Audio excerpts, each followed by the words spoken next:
สวัสดีทุกคนยินดีต้อนรับทุกคนเข้าสู่ช่องของกิ๊กตอนน้องสารเด้อมือนี้เนาะทุกคนกุ๊กกิ๊กก็จะพาทุกคนไปย่างริมกลางบ้านหรือว่าขี่รถเลาะบ้านทุกคนเนาะเพราะว่าคือบรรยากาศดีแห่งทุกคนคือตอนเช้าๆที่น้องกุ๊กกิ๊กกำลังไปโรงเรียนนะทุกคนที่มีหมอกนะมีหมอกขึ้นมาหลายกับคุณละ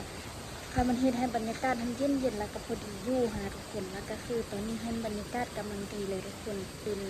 ตะเวนกำลังสิตกดินแล้วเนาะอยากกีดจะพาทุกคนขี่รถเลาะเบิ่งว่ามุมธรรมชาติที่เป็นจังเดอแล้วทุกคนเนาะว่าสิขี่ออกไปฮอดทางนอกแล้วสิไปแวะเบิ่งหาในอู่นะว่าไกลสิแล้วเราก็คือพ่อไปช่วยเพิ่นประมาณ2 มื้อแหละมื้อขึ้นหลังคากับมื้อมุงหลังคาประมาณนี้แหละทุกคนละกินทันกำลังที่สิออกกันทุกคนเนาะก่อนสิออกไปกินสิพาทุกคนเนาะเบิ่งวิวรอบบ้านคือก่อนทุกคนอันนี้เป็นวิวรอบบ้านก็คือแบบฝนกำลังสิตกลงมาอีกแล้วทุกคนฝนคือตกดุแห้งช่วงนี้นะแล้วก็แบบธรรมชาติงามทุกคนเดี๋ยวถ้าทุกคนยังให้กุ๊กกิ๊กรีวิวเดี๋ยวกุ๊กกิ๊กจะมารีวิวให้ทุกคนเบิ่งตอนเช้าเนาะคือตอนเช้านี่หมอกนี่สิเต็มอันนี้เลยทุกคนผู้อันนี้ก็สิเต็มเดี๋ยวกุ๊กกิ๊กซีลองขึ้นภาพปึงนี้ให้ตอนเช้าค่ะนะถ้าขึ้นได้ถ้าสิบลืมแล้วก็ทางด้านนั้นอีกทุกคนแบบหมอกเต็มเลยทางด้านนั้นนะทุกคนแบบเลี้ยวไปหันหมอกเป็นเส้นๆเลยเพราะว่าด้านนั้นทันที่เป็นมุมหนึ่งที่งามเลยทุกคนแบบมีภูซ้อนภูแล้วที่มีหมอกเต็มเลยด้านนี้จะเป็นภูเพียงทุกคนด้านนี้นั้นเป็นเพียงกันเลยมันซิบ่มีลูกซ้อนกันถ้าไปทางตลาดคุณละสิเห็นภูหน่อยนึงทันซ้อนกันงามก็ทุกคนเดี๋ยวกิ๊กจะพาทุกคนขี่รถออกไปทางนอกคุณทุกคนนี่เมื่อเดี๋ยวฟ้าเด้อเมื่อฝนตกลงมาแล้วมันเฮ็ดให้ธรรมชาตินี่มันเขียวดีเนาะทุกคนเนาะเพราะว่าแบบมันได้รับน้ำขนาดเนื่องจากมันแห้งแล้งมาเป็นเวลาโดนๆละแล้วก็คืออยู่ใส่สมบูรณ์นี่มันขึ้นซื่อเรื่องธรรมชาติที่เราทุกคนเพราะว่าคุณรักษาป่าไม้ไว้ได้แห่งทุกคนแบบยังเขียวอยู่นะทุกคนเดียวอีกประมาณบุกงอมือเดียวทุกคนพอท้ายเดือนกับต้นเดือนเราสิพากันลองไปสัมผัสเบื้องวิถีชีวิตจริงๆว่าเป็นจังไดทุกคนบรรยากาศทางนั้นสิไปกับผู้ชายปริศนานะคะรอดูนะคะว่าผู้ชายคนนั้นคือใครนี่เดี๋ยวจะพาทุกคนออกไปนอกกันละครับชมบรรยากาศข้างทางไปเลยทุกคนลืมจับขากล้องมาและอันนี้ก็คือวิวทางข้างทางก้อนที่สิออกไปทางแป้งเนาะทุกคนเนาะก็สิมีธรรมชาติรอบอันนี้แหละทุกคนนี่ทางนี้งามได้ภูงามด้วยทุกคนทางนี้นะคือแบบมันสีเขียวเลยถ้าหยามมีโมเมนต์หยามการเครียดละทุกคนเครียดหยามนี้มันลงน้ำหนองไปละโอ้ยเหนียวจัดมันลงน้ำหนองไปละทุกคนหยามนี้นะมันแบบเดียววะแบบต่อหญ้ามันยาวแห้งละค่ะนะต่อหญ้ากลางนามันยาวละแล้วมันกับบสามารถที่ซีอยู่กลางนาได้แล้วมันอยู่กับอยู่แต่ว่าเขาไปการแล้วมันก็เห็นขี่รถเจ็ดซ้ายเจ็ดขวาดิโอ้ยตายนี่ทุกคนปูไอ้นี่สนามได้ทุกคนเห็นบ่นี่ปากกำงามมันทุกคนเลี้ยวไปทางนี้ถ้าเป็นตาเป้าเลี้ยวไปนี่ปากกำงามทุกคนอยากลองให้PPFCมาลองสัมผัสโดยตัวเองเลยทางนี้สนามที่แขวงเคยสมบูรณ์นี่สิมีแหล่งท่องเที่ยวหลายเลยทุกคนแต่มันเป็นแหล่งท่องเที่ยวที่อยู่กับธรรมชาติทุกคนมันบุขึ้นกับในตัวเมืองนะบุคือตัวเมืองแบบเข้าห้างเดินประมาณนี้นะอยู่ที่บ้านน้องกุกินทันซีขึ้นซื้อด้วยธรรมชาติด้วยป่าไม้และแม่น้ำทุกคนถ้าขึ้นไปทางใช้สมบูรณ์ซีเจอแม่น้ำโทษขึ้นไปทางใส่สมบูรณ์ซีเจอแต่ธรรมชาติซีเจอด้วยภูงามๆแล้วก็เห็นแต่ป้าสีเขียวทุกคนล่าส่วนไปทาง516จะขึ้นซื้อเรื่องน้ำทุกคนเรื่องน้ำเงื่อมไปเดี๋ยวกูกิ๊กขับรถก่อนมีรถน้ำหลังเดี๋ยวขอสิตำหัว นี่เดี๋ยวท้ายสุดเลยซะเนาะอันนี้มันทางออกไปอันนี้มันภูด้วยอันนี้มันโหนนน้อยละกาเป็นห้องโหนนน้อยตอนนั้นท่านภูตัวเป็นเนินนะกับเจ้าห้องภูโหนนจำปาทุกคนละมันสูงและตอนนั้นข้าเจ้าหันมาปรับปรุงในการเอารถมาจกออกละค่ะเฮ็ดในทางต่ำหลุมมันเก่าทุกคน บ่เป็นปูสูบตอนนั้นท่านสูงสูงนี่สีเขียวประมาณนี้เลยเพื่อจะแข่งเลยไปลิ้นนำออโต้เลยบ่ได้เห็นออโต้โดนแหละวันนั้นออโต้ไปหาอยู่เหือนวันนั้นนะนี่โอ้งามแฮงตบมือ PFC นี่แล้วตอนนี้ท่านกะไกซีฮอตฮอตทางแป้งละทุกคนตอนเสียงลมสิเป็นฟืดเพราะว่าขับรถอันนี้ก็ฮอตทาง3แยกละทุกคนซึ่งแยกไปทางขวามือนี่สิเป็นแยกไปโรงเรียนน้องกุ๊กส่วนแยกไปซ้ายมือจะแยกไปเหือนไอ้อู้แยกขวาไปไปไซส้มบูรณ์แยกซ้ายนี่ไป516มาพัดผู้ด้านเหือนไอ้อู้ก็งามคือกันแต่ว่างามคนละแบบเดี๋ยวหน้าที่สิลงไปลิ้นทางเหือนไอ้แถวอันนั้นพูนอันเดียววะโอ้ฮานไอ้อู้งามแล้วฮานไอ้อู้น่ะคือบ่เห็นออโต้อะออโต้อยู่ฮานเดียววะโอ้เดียวแหละโอ้บ่ได้ไปลิ้นก็เด้อเด้ออ้อมันเหือนซ้ำว่าไกลสิแล้วล่ะมึงรักษาแล้วโดดเราคุณรักษาก็ขึ้นแล้วล่ะก็กันแล้วล่ะ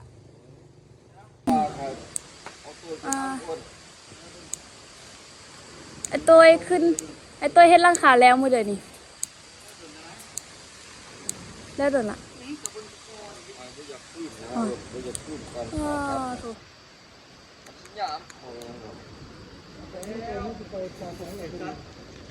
เราบอกก็ที่จะบำเพ็ญเพียรเลยดิบำเพ็ญเพียรยืดอายุการใช้งานเลยดิ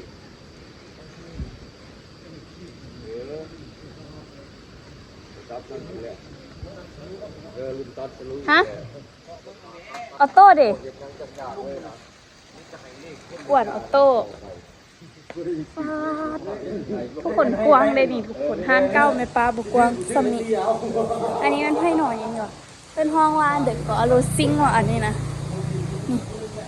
บุกกวางหนึ่งไกลซีแล้วล่ะอันนี้มันบอกพอกุกกิกบอหรือว่าบอกไผ่ไม่หูเว้ยก็อยู่แล้วปันเด้ออย่างอันนี้อย่างแต่ห้องน้ำนี่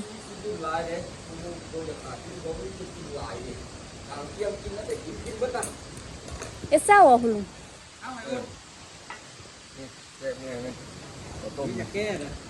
ไปหาโต๊ะกันเด้อ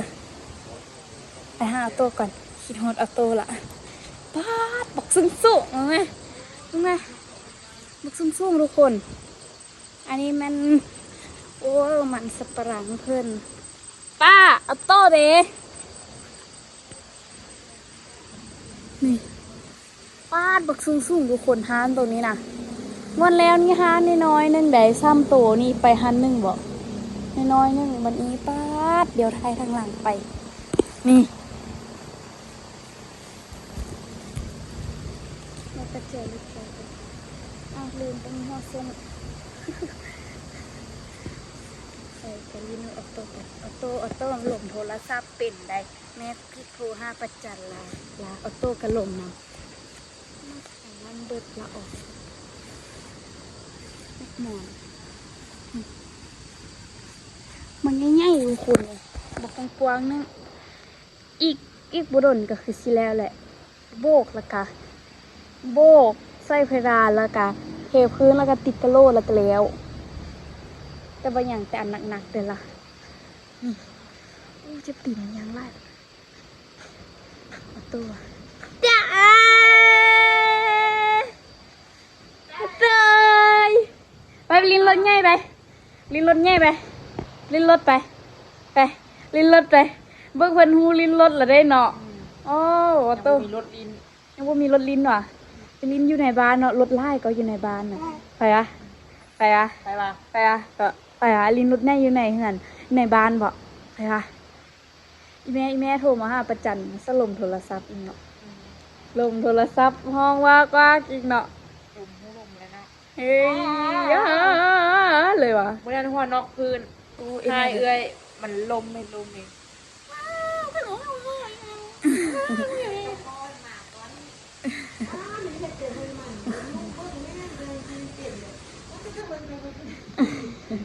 งูขี้ซ้ออีกน่ะ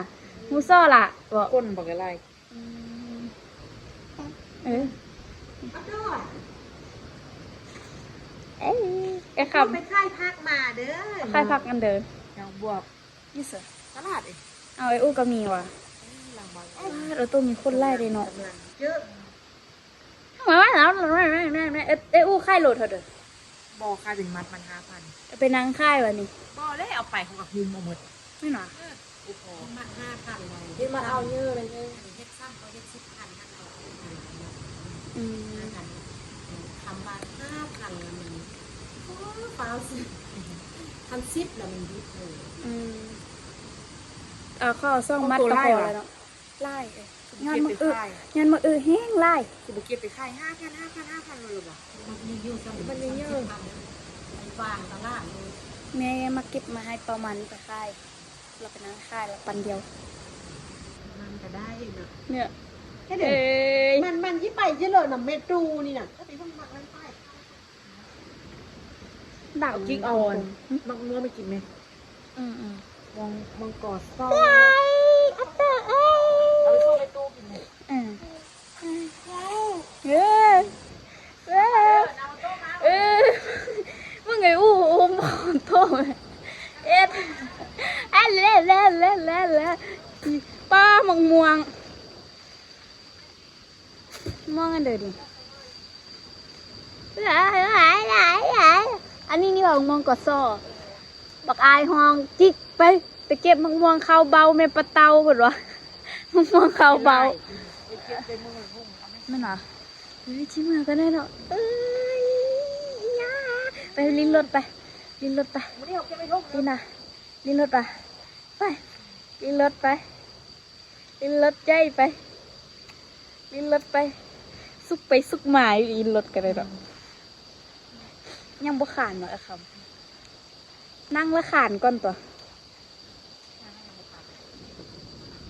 นั่งขานแล้วก็ย่างแล้วบัดเนาะย่างแล้วก็แล่นแล้วบัดนั้นเนื้อไม่นานเลยมึงนานเลยนาวโต้ไปอยู่ลองยุ่งเหียนอันไปเกอร์กาเข้าเอ็นลงเหียนอีกแล้วดิหมดต้นอัตเตอร์ก็ไปเหียนหมดต้นเด้ออัตเตอร์ก็ไปเหียนหมดต้นอยู่หันเด้อมาเข้ามาเด้อมาเอามือมาให้เด้อเอามือมาให้เด้อมาเอามือมาจับมือเดียวมาสบายดีสบายดีสบายดีบุตรคักเลยมา5 มา 6 มา 7เนาะกิ๊กตกวิสาเดียวนึง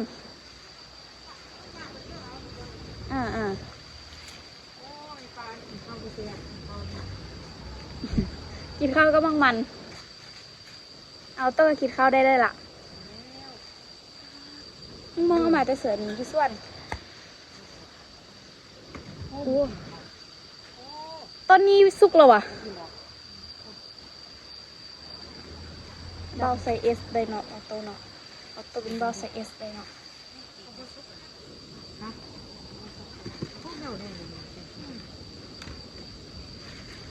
เมื่อนั้นพ่อลุงเอาไปเฮยยุ่งเหือนหรอกมากอันนี้นะ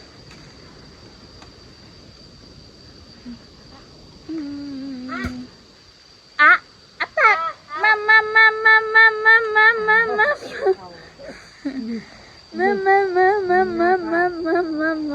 เอาซับกิ๊กเลยแม่เบาเลยแม่เบาเลยลมเลยแม่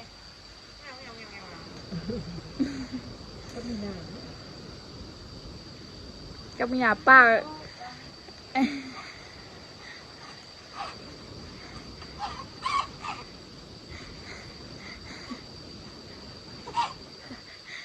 ตามันคือเผื่อ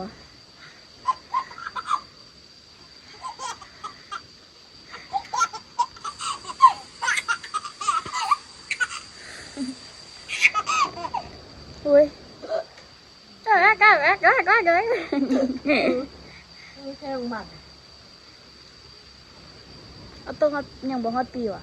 ใกล้แล้วเนาะเดือนเก้าโต้เป็นผู้บ่าวครบปีหนึ่งเลยเด้อ ปีกิ๊กเปิดโรงเรียนโต้ก็ได้ปีหนึ่งงั้นเนาะ ปูนได้ปีเท่าไหร่ ปี8 เดือนเลยห้าเอาโตปีนึง ลูกเหรอ ลูกเจ้าครูลูกได้คำซี คุณน่ะคุณน่ะ ให้โอกาสกินมากี่ครั้งทั้งก็ยัง เป็นออโต้เริ่มเป็นบ้าวล็อกซานแล้วออโต้ซีพิวเริ่มเปลี่ยนแล้วออโต้นะออโต้ดอกเริ่มเป็นบ้าวล็อกซานแล้วเป็นไทยล็อกซานเต็มโตเนาะออโต้เนาะ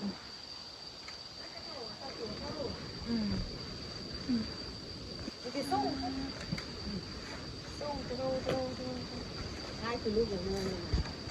ออโต้นี่ว่ะออโต้คือไอ้อู้อ่ะ ลูกชอบปูน อืมคุณน่ะ เนี่ยมันมีปูนไม่ก็กินป่ะ ไม่ต้องกินเกากับมักมันเนี่ยดูกัน คืออย่างเฮ็ดอ่ะเนี่ย เฮ้ยออโต้เอ้ยขี่รถหยามเศร้างามกันเลยไปโรงเรียนนะมีบึกดีแล้วลูกตุงนางทางกระตาเขาเด้อเฮ้ย ก็ไม่ได้เข้าเหมือนกัน เฮ้ยคงเหียนสิปิดแล้วดิปิดทิศนี่แหละเอ้ยเขาอยู่มห้า อ้าว ที่เส้นขึ้นมหกกันดิเอ้ยยายคือผู้งามด้วยวะ ปี2025จบม.7มือ10 ปีเดียว ไอ้อู้อ่ะเจ้าปีเดือน2015สบายๆคิดก่อน ประมาณนี้ตินั่นแหละโอ้ตัวนี้มันอ่ะ เองอันนี้นะเองมันอันนี้เองอันนี้ เออ ถุงเมย์มัน ออกกำลังกายอยู่ มันจ่อยแห้งเต้น ออกกำลังกายเนาะเอ้ยออกกำลังกายเนาะ นี่ก็เฮ็ดเท่านั้นนี่ คนหลังเองอันลูกมาบุษบ ตอนนี้น้อยแม่อู้มักเปลี่ยนโดดสปริงกันสปริงยูสไลเดอร์ตีเนาะ วันนี้อยู่นะ แม่น่ะไปโดดสปริงสไลเดอร์เนาะตัวเนาะนั่นนะ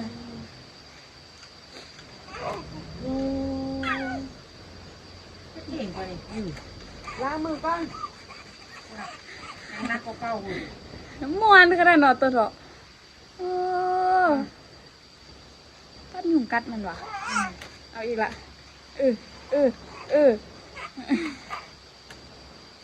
เอามันไปทิมยูสไลเดอร์ค่ะนะแล้วให้มันโยมยูสปริง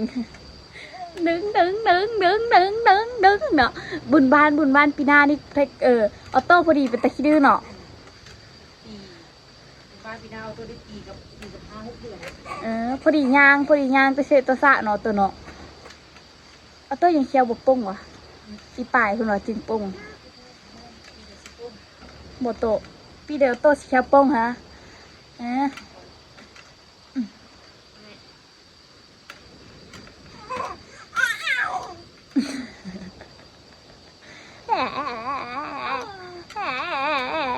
นี่ก็มาที่นี่ เขาขับรถออกมาลีละกะมาจอดอยู่หน้าฮานอ่ะถ่ายคลิปออกมาแต่นอกทางแต่ในบ้านแล้วก็มาแวะอยู่นี่ นอนอันยูรามนี่หรอไม่ได้เลย นอนเด้อไม่ได้เพื่อนไปคุดจนก้นสิออกไปแล้วเดี๋ยวเมื่อยแล้ววะ ฟังไปแล้วนี่ โดดเธอสาวกิ๊กเบิ่งเก่งร่างการโยดเด้อจุ่งเลยไปไร โอ้ตีนมันสิถึกตั้งขอบตั้งตั้งในเดี๋ยวตัวน่ะ คิดตาเด้อเบิ่งนี่เด้อคิดแล้วคิดตาออกนี่ คือไอ้ต้นเลยว่าปากนี่นะ ที่ซอกอันยามาลองดูก่อนตาเนี่ย ทำไมวะ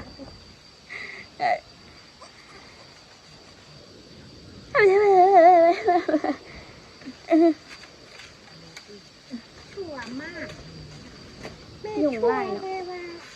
ตึกหน้ามันไหมอุ้ยอุ้ยอุ้ย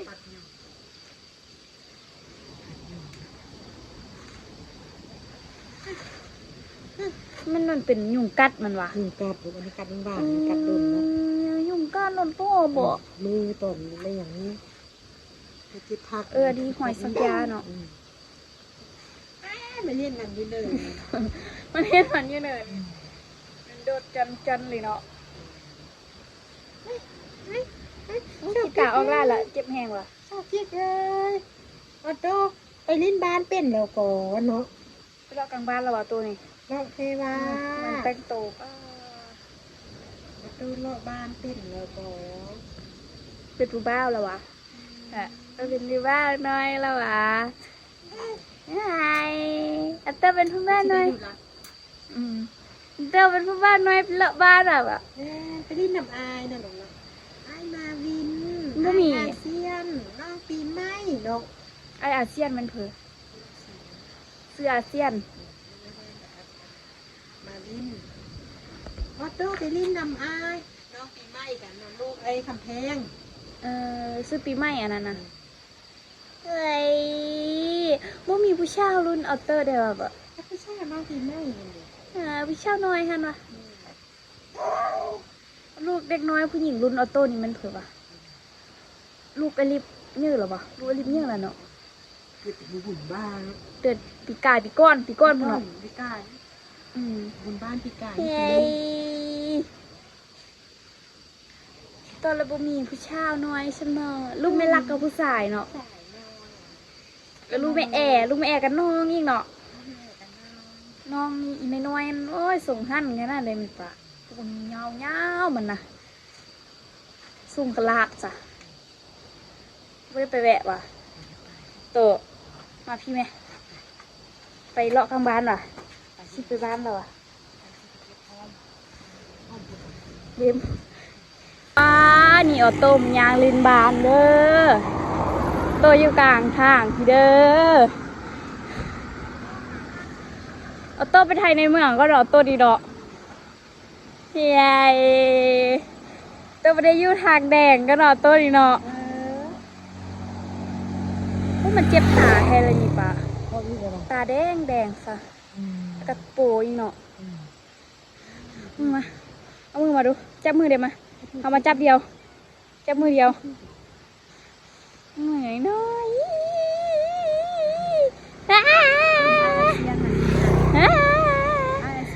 โอ้ตายตกห้องนี่ไปนู่นนะฟาดหูด้านนี้งามสะเนาะแค่อันนั้นเนี่ยแค่ไปทางล่างกันนะสิไปถ่ายหูบอยู่อันอยู่โอ้ยอยู่ใช่ว่าอยู่ทางเหือเนาะไม่ใช่ว่ามองอันที่น่ะเยอะแท้เยอะว่าเว้ยมองอันเดี๋ยวว่ามองแอปเปิ้ลว่ะคุณพ่อนะเยอะแท้เยอะว่าแม่งามันจนว่ากล้องลงพื้นทุกคนความใหญ่มีไม่มีด้านเดียวเป็นลักใบบอลักมาจุบเอาออโต้กันนี่อุ้มล่าเลยได้อุ้มล่าแล้วก็เนาะยิ้มเลยพี่จ๋าพี่จ๋า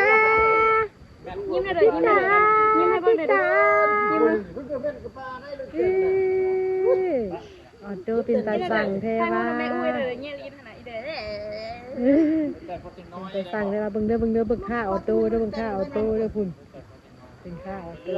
เนี่ยมันเรียนเตะบาสเนาะเรียนเตะฟอนเนาะแม่ก็ย่างขนมเด็กคือเขาบอก เด็กเบิ่งอายเบิ่งอายนะอายแม่อายเด้อนี่เด้ออยู่เฮือนเตะออโต้เด้อนี่ ไปเบิ้งจะหูมันเป็นบ่ อันนี้เป็นน้องเด้อนี่เด้อคุณน้องเริ่มพาน้องนี่เป็นตาสั่งเทวาน้องนี่เป็นตาสั่งเทวา เท้าสิตัวมาเนาะ มันฮู้เด้มานี่มันมักมา เขาเป็นพื้นตัวนั้นเอาดีแล้วตรงนั้นแล้วก็ที่เขามันได้ส่งเล่นนะเขาเล่นนึงแล้ว โอ้ยเนาะ ต้องแพทย์ ป้าอา ค่อย ตา ๆ อา ตู้บ้างยิ้ม ตาอา ไม่อันนี้ค่อยมั่งเดียว อืม จมน้ำแล้วมันจมเลย ลองกิ๊กซะกิ๊ก ตาอา ไม่นี่ค่อยๆดิเพื่อค่อยดิ เบิ่งหานออโต้แม่หานออโต้หานออโต้สิแล้วแล้ว น้อยนี่เนาะตอนนั้นเนาะ อันนั้นเป็นอายอันนั้นน่ะ อาจจะได้อยู่ตรงนี้เนาะเนาะ เออ แต่เขาไปย่างลิ้นทางบ้านไป